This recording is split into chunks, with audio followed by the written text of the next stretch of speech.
अस्सलाम वालेकुम, कैसे हैं आप सब। तो आज हम स्टार्ट करने जा रहे हैं एक्सरसाइज 4B का क्वेश्चन नंबर 2। तो मेरे पास ये थिंक न्यू सिलेबस मैथमेटिक्स की बुक 2 है और उसका ये चैप्टर नंबर 4 चल रहा है। मैंने इस चैप्टर के नेम से एक सेपरेट प्लेलिस्ट बनाई हुई है, उसका लिंक भी नीचे डिस्क्रिप्शन में दिया हुआ है, ताकि आप लोगों को इस चैप्टर से रिलेटेड तमाम सोल्यूशंस एक जगह पर आसानी से इसी प्लेलिस्ट में मिल सकें।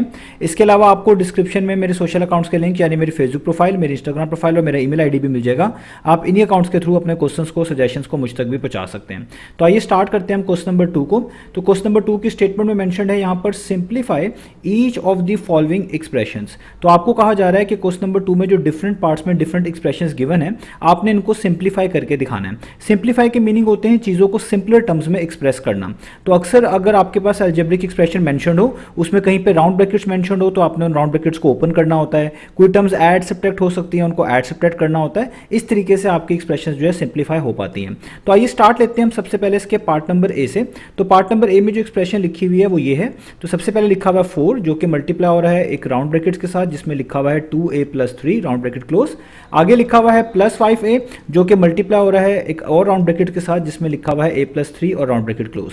तो अगर आपके पास कोई भी एक्सप्रेशन आए उसमें राउंड ब्रैकेट्स मेंशन हो, तो आपने सबसे पहले राउंड ब्रैकेट्स को रिमूव करना होता है, राउंड ब्रैकेट्स को ओपन करना होता है। इसी को हम एक्सपेंड करना भी कहते हैं। और मैं अभी आपको पिछले क्वेश्चन में समझा चुका हूं कि राउंड ब्रैकेट्स को जब भी आप रिमूव करेंगे, तो राउंड ब्रैकेट्स के बाहर जो चीज़ उससे मल्टीप्लाई हो रही होगी उस पूरी ब्रैकेट से, आपने उसी चीज़ को अंदर लिखी हुई तमाम टर्म्स के साथ मल्टीप्लाई करवाना होता है। इस तरीके से हम राउंड ब्रैकेट्स को एक्सपेंड कर रहे होते हैं। तो अगर मैंने यहाँ पे फर्स्ट वाली राउंड ब्रैकेट को हटाना है, तो ये जो बाहर +4 लिखा हुआ है, इसको मुझे +2a के साथ भी मल्टीप्लाई करवाना पड़ेगा और इसी +4 को +3 के साथ भी मल्टीप्लाई करवाना पड़ेगा। तो स्टार्ट करते हैं, मैं ब्रैकेट्स को हटाने जा रहा हूँ। तो +4 को +2a के साथ मल्टीप्लाई कराऊंगा तो प्लस प्लस प्लस ही होता है, यानी पॉजिटिव टर्म ही आएगी।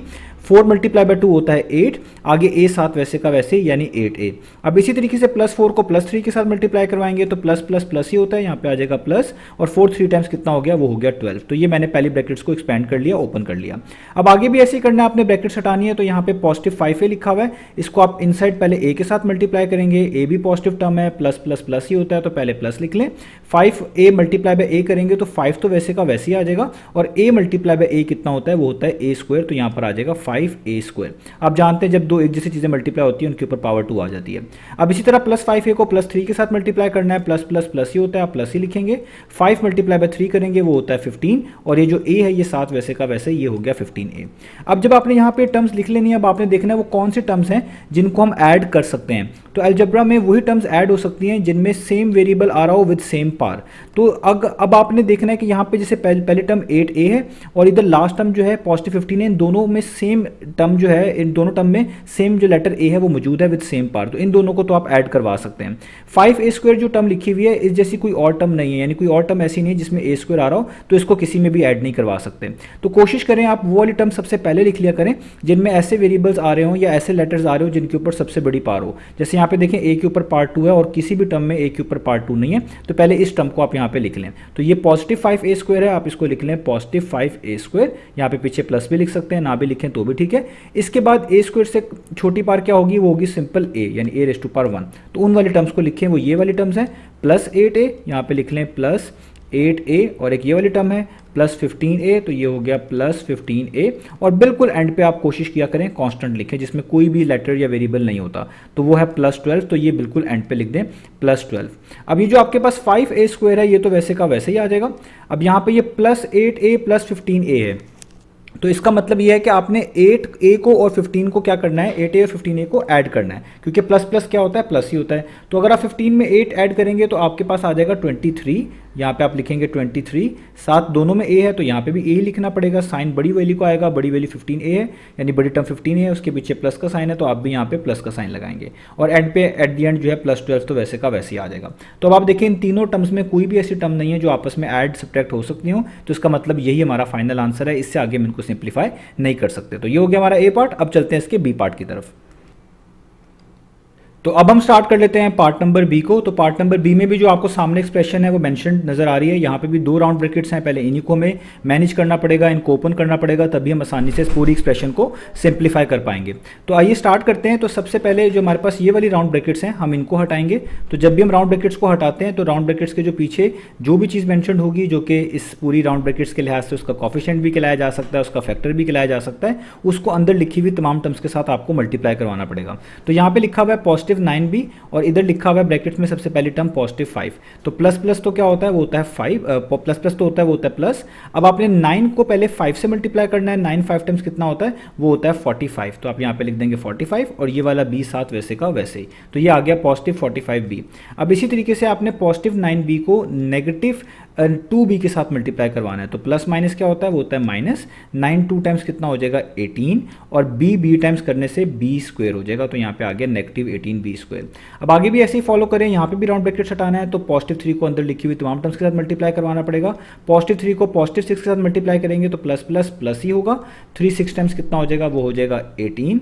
और इसी तरीके से पॉजिटिव 3 को जब नेगेटिव 5b के साथ मल्टीप्लाई कराएंगे तो प्लस माइनस माइनस 3 5 टाइम्स कितना हो जाएगा, वो हो जाएगा 15 और साथ b वैसे का वैसे ही। तो यहाँ तक हमने लिख लिया। अब आप इनको थोड़ा अरेंज कर लें। वो वाली टर्म जिसमें वेरिएबल के ऊपर सबसे बड़ी पावर है या आप कह लें लेटर के ऊपर सबसे बड़ी पावर है, उसको पहले लिखें।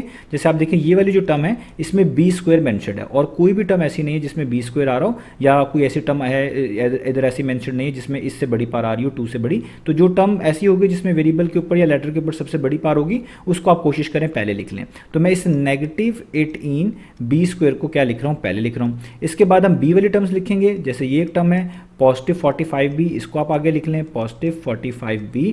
और एक ये वाली टर्म है नेगेटिव 15b, इसको इसके आगे लिख लें नेगेटिव 15b। हर टर्म को लिखते वक्त उसका जो पीछे साइन है उसके साथ ही उसको लिखना होता है। और एट द एंड हमेशा कांस्टेंट लिखें जिसमें कोई भी लेटर या वेरिएबल नहीं आ रहा। तो ये पॉजिटिव 18 जो है यही हमारी कांस्टेंट टर्म है, इसको आप बिल्कुल एंड पे लिख लें। अब आप फर्दर माइनस 18b स्क्वायर को तो वैसे ही नोट डाउन करेंगे क्योंकि ऐसी कोई और टर्म है नहीं जिसमें b स्क्वायर आ रहा हो जिसके साथ इसको ऐड सब्ट्रैक्ट किया जा सके। तो ये वैसे की वैसी आ जाएगी। तो ये जो बीच वाली दो टर्म्स हैं इनको आप सेटल कर सकते हैं। ये प्लस है ये माइनस है, तो प्लस माइनस माइनस, इसका मतलब आपने माइनस करना है। तो आप 45 में से 15 माइनस करेंगे तो 45 माइनस 15 कितना होता है, वो होता है 30।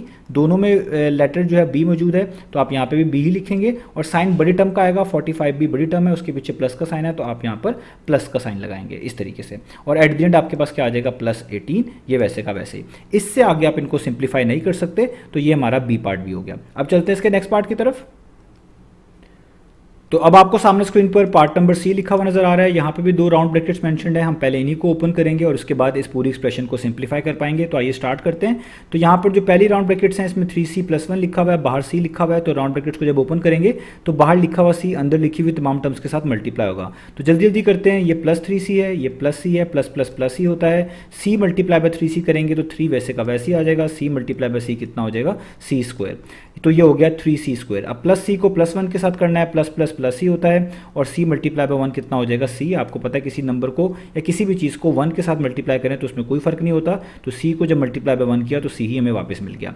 अब यहाँ पर देखिए बहुत इंपॉर्टेंट है, यहाँ पे भी राउंड ब्रैकेट्स में c+3 लिखा हुआ है, लेकिन राउंड ब्रैकेट्स के बाहर जो आपके पास मेंशन्ड है वो है नेगेटिव 2c, जो कि इस पूरी राउंड ब्रैकेट के साथ मल्टीप्लाई हो रहा है। तो अगर हमने राउंड ब्रैकेट्स को हटाना है तो ये जो पॉजिटिव c है इसको भी नेगेटिव 2c के साथ मल्टीप्लाई करवाना पड़ेगा, इस पॉजिटिव 3 को भी नेगेटिव 2c के साथ मल्टीप्लाई करवाना पड़ेगा। तो स्टार्ट करते हैं। तो ये प्लस c है, ये बाहर नेगेटिव 2c है, प्लस माइनस माइनस, तो आप पहले साइन लिखेंगे।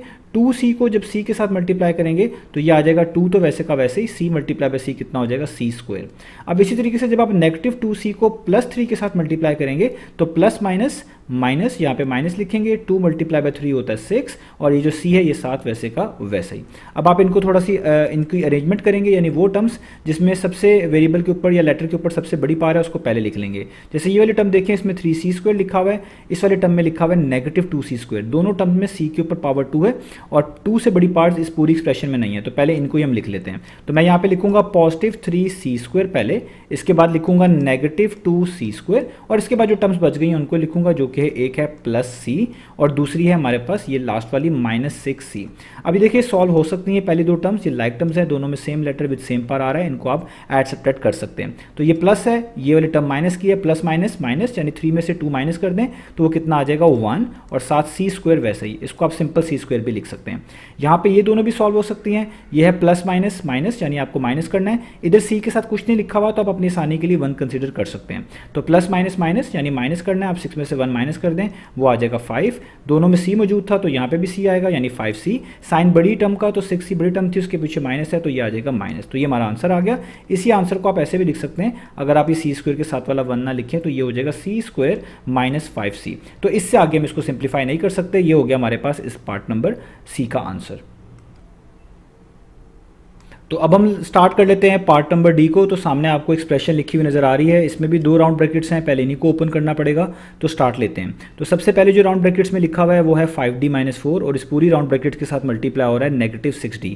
तो अगर राउंड ब्रैकेट्स को हटाना है, इस -6d को अंदर लिखी हुई तमाम टर्म्स के साथ मल्टीप्लाई करवाना पड़ेगा। तो स्टार्ट करते हैं। ये पहली टर्म जो राउंड ब्रैकेट्स में ये पॉजिटिव है, बाहर वाली नेगेटिव है, तो -6d को जब पॉजिटिव 5d के साथ मल्टीप्लाई करूंगा तो plus minus minus 6 multiply by 5 कितना होता है वो आपको पता है, वो होता है 30 और d मल्टीप्लाई बाय d कितना हो जाएगा d²। अब इसी तरीके से -6d को -4 के साथ मल्टीप्लाई करवाना है तो माइनस माइनस प्लस और 6 मल्टीप्लाई बाय 4 कितना हो जाएगा, वो हो जाएगा 24 और ये वाला d साथ वैसे का वैसा ही। तो मैंने जब बाहर -6d को अंदर लिखी हुई तमाम टर्म्स के साथ मल्टीप्लाई करवा दिए तो राउंड ब्रैकेट्स हटा दिए। इसी को एक्सपेंड करना भी कहते हैं। अब आगे भी ऐसे ही करना है। 3d-2 मल्टीप्लाई हो रहा है +2d के साथ, तो ब्रैकेट्स को जब मैं हटाऊंगा +2d को अंदर लिखी हुई तमाम टर्म्स के साथ मल्टीप्लाई करवाना पड़ेगा। तो +2d को पहले 3d के साथ मल्टीप्लाई करवाना है। ये 3d भी पॉजिटिव है, बाहर 2d भी पॉजिटिव है, प्लस प्लस क्या होता है, वो होता है प्लस। आप यहाँ पे साइन लिख लें प्लस। 2 मल्टीप्लाई बाय 3 हो जाएगा 6, d मल्टीप्लाई बाय d हो जाएगा d²। तो ये हो गया पॉजिटिव 6d²। अब इसी तरीके से +2d को -2 के साथ मल्टीप्लाई करवाना है तो plus minus minus 2 multiply by 2 4 और ये वाला d साथ वैसे का वैसे ही। अब आप इनकी टर्म्स को थोड़ा अरेंज कर लें, यानी वो टर्म्स जिसमें वेरिएबल के ऊपर सबसे बड़ी पार है उनको पहले लिख लें, या आप यूँ भी कह सकते हैं जिसमें लेटर्स के ऊपर सबसे बड़ी पार आ रही है उनको पहले लिख लें।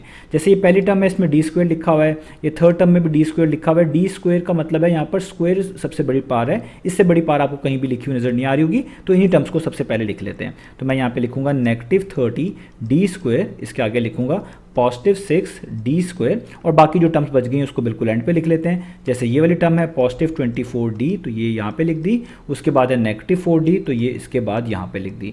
तो हर टर्म के जो पीछे साइन होता है उसी के साथ उसको हम लिख रहे होते हैं। अब इनको सॉल्व कर लें। ये पहली दो टर्म्स लाइक टर्म्स हैं, दोनों में सेम आप कह लें वेरिएबल d² मौजूद है, तो इनको आप ऐड सब्ट्रैक्ट कर सकते हैं। तो प्लस माइनस क्या होगा, माइनस। ये माइनस की टर्म है, ये प्लस की टर्म है, तो प्लस माइनस माइनस, यानी आपको माइनस करना है। तो आसानी के लिए आप 30 में से 6 माइनस कर लें तो वो कितना होता है, वो होता है 24।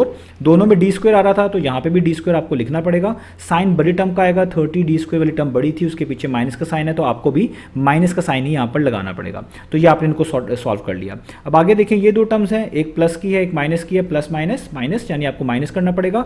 24 में से 4 माइनस करें वो हो जाएगा 20। दोनों में सेम लेटर d या सेम वेरिएबल आप कह लें d मौजूद है, आप इसको साथ वैसे ही लिखेंगे। साइन बड़ी टर्म का 24d बड़ी टर्म बनती है 4d के लिहाज से, तो इसके पीछे प्लस का साइन है, तो आप यहाँ पे क्या लिख देंगे, प्लस का साइन। तो इससे आगे आप इसको सिंप्लीफाई नहीं कर सकते, ये फर्दर आपस में ऐड नहीं हो सकती दोनों टर्म्स, क्योंकि इस टर्म में d² है उसमें d है सिंपल, तो दोनों में d² होता तभी इनको कोई ऐड या सब्ट्रैक्ट कर पाते। तो ये हमने सिंप्लीफाई कर लिया। तो इस तरीके से हमने इन पार्ट्स को सिंप्लीफाई करना था। उम्मीद है आपको ये तमाम के तमाम पार्ट समझ आए होंगे। इंशाल्लाह नेक्स्ट वीडियो से मिलेंगे बाकी सॉल्यूशंस के साथ।